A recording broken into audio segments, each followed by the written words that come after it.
Hi ladies, and welcome to Real Women, Real Success. I'm Lacy Schoen, and this week's video topic is how to utilize empathy to increase your influence.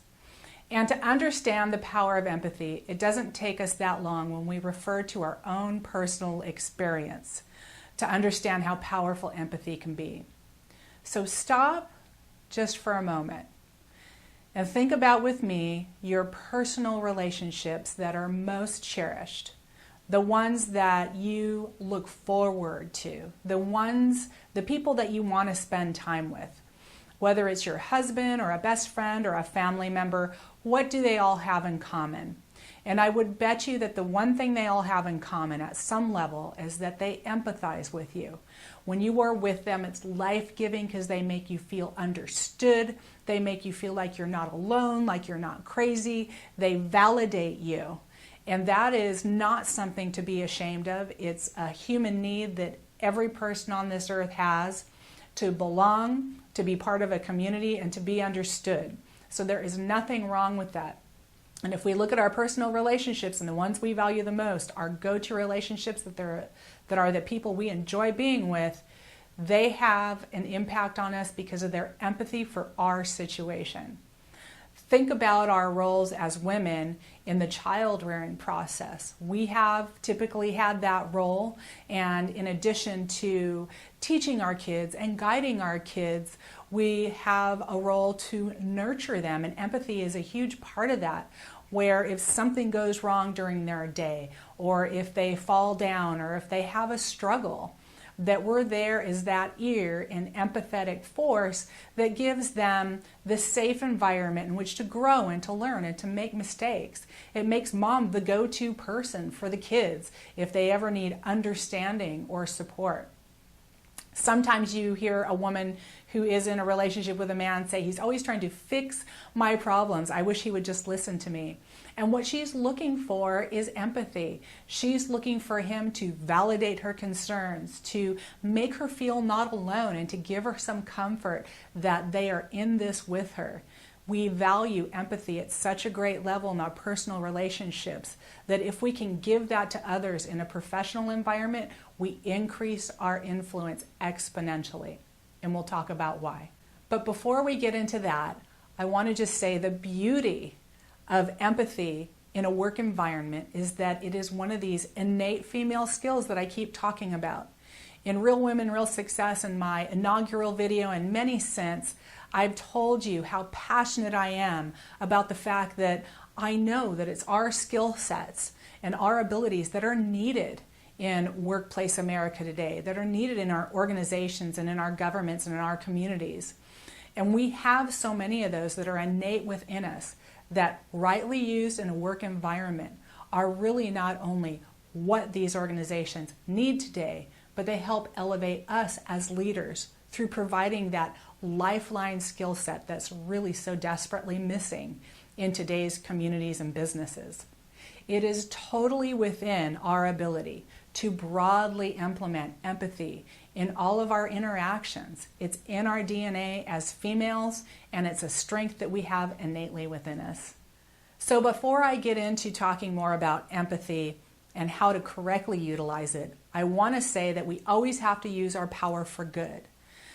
There are some that might interpret this video to mean that we can give others feedback that manipulates their emotions into liking us. And there are those, we've all met them, who are really, really good at that. But that is not empathy. That's manipulation. That is a power play on someone's psychology that doesn't end well, and it's not true empathy.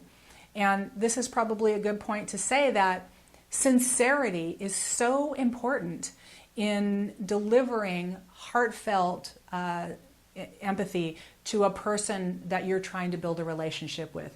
People know if you're BSing them, and the last thing you want is for them to think you have a personal agenda, that you have some ulterior motive to what you're saying. You do have to come from a place of sincerity, and we're going to talk about how to draw that up through thinking through the method of delivering impactful empathy to someone that you're having an interaction with.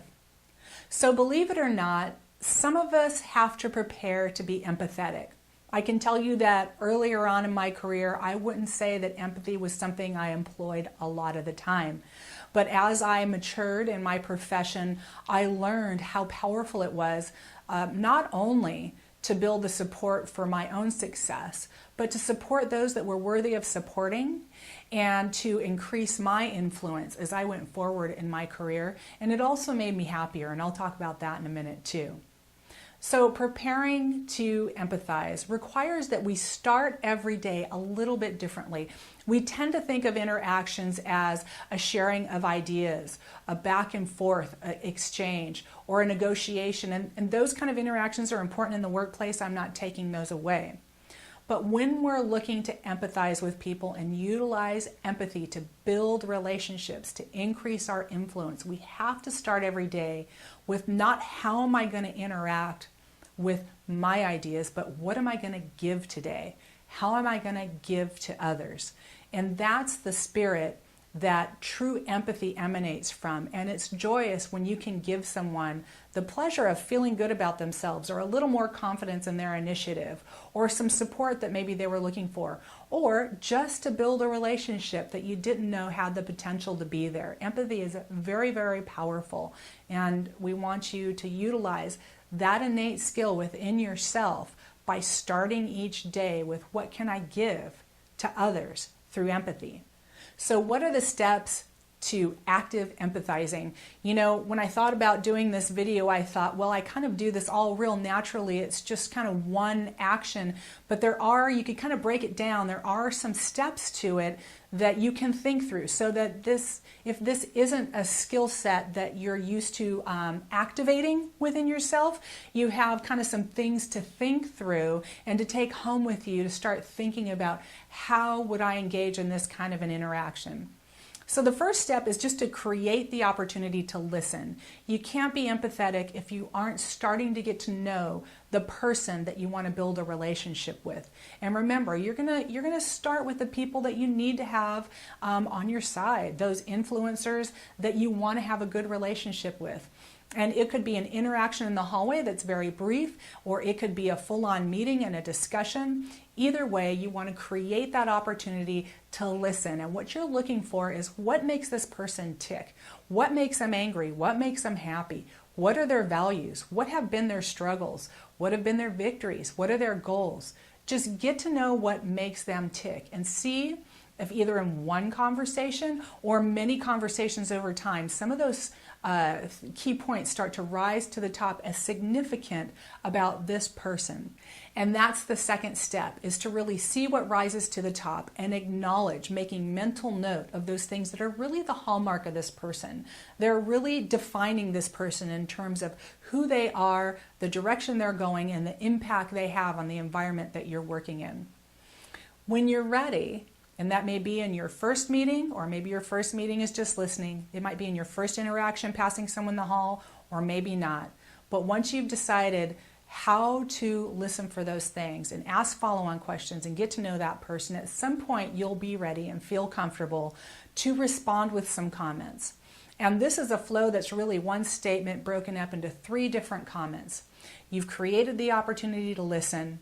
You've acknowledged what those broad themes are, and you're going to make a comment on one of them. And let's say that you're going to comment on a struggle that someone's had. The first thing you're going to do is acknowledge the struggle. The next thing you're going to do is offer a supportive comment. And the last thing you're going to do is acknowledge the uniqueness of them in the situation. So let me kind of run through how this might look. Let's say someone has shared with you a significant struggle that they've had. You're just simply going to acknowledge, gosh, that sounds like it was really hard. A supportive comment.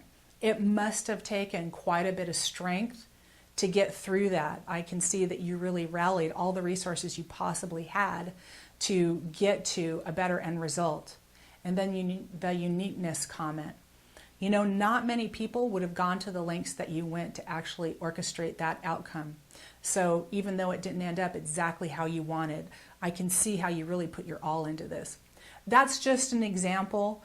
You have to think through what's appropriate for the individual that you're working with, but that is sort of the 5-step breakdown of an empathetic interaction. You're creating an opportunity to listen. You're making a mental note of some of the broad themes and the most important things about that person. And you're commenting on that in such a way that makes them feel validated, it makes them feel understood, and in the process you probably are understanding them a lot better. And that's the other benefit about happiness that I'll talk about in a minute. So the 3 comments, the acknowledgement, the supportive comment, and the novelty comment. Everybody likes to feel unique, and everybody is unique.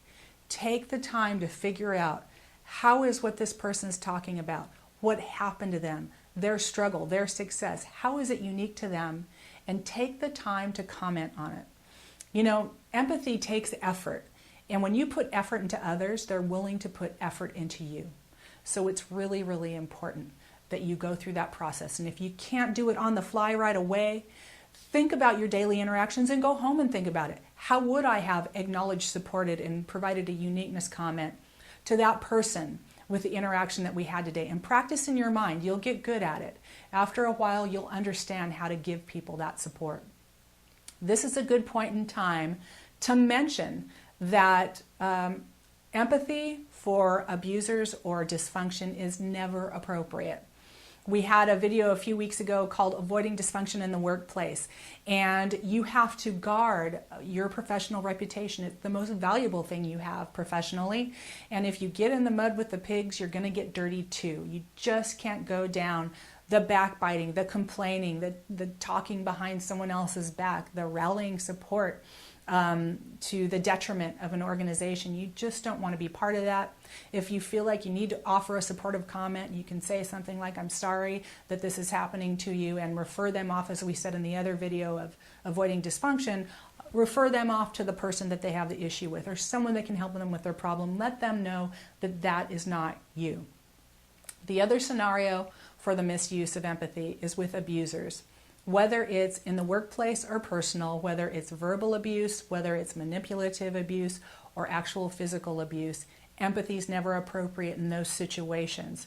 That's not empathy, that's enabling. And you never want to be in a position where, or feel obligated, like you're somehow less of a person because you offered empathy to someone who's destructive or dysfunctional or abusive. You should not do that. You should actually absolutely remain Switzerland and don't engage in that. You have no obligation to do it, and there's no honor in that. It's just destructive to you, and I would advise that you don't do that. So the ancillary benefit of empathy is happiness. And what do I mean by that? Well, when you really put your heart and soul into it, when you are sincere, which is integral to your success in building relationships through empathy, what you find is that you start to give the benefit of the doubt more often. You start to understand people that are dissimilar from you, that do take different paths, that do have different perspectives, and you start to not be so burdened by those folks, but you start to understand them in such a way that they don't weigh on your psychology as much, on your emotions as much. You're more forgiving. You're able to start each and every day with a more hope and more positive outlook, and it's easier to shun the destructive forces that may come your way within your organization or within the environment in which you work. So if you can get this nailed, not only will you build really productive relationships, but you will also be happier as a person in the workplace, and everybody loves to be around a happy person. So the last thing on our agenda is just to talk a little bit about how does empathy actually work to increase your influence? Well, because it's a relationship builder. It helps you build relationships across the board that over time you can go back to and at some point ask for support or ask for a helping hand. And let me just ask you these questions. If you have people that you need to influence who like being around you, who maybe have even started to seek you out when they want to talk something through, who feel validated by you, who feel like you get them, who feel like you get what they're dealing with, do you think that they would consider helping you when you needed it? Especially if you've been giving this kind of emotional and mental support to them along the way.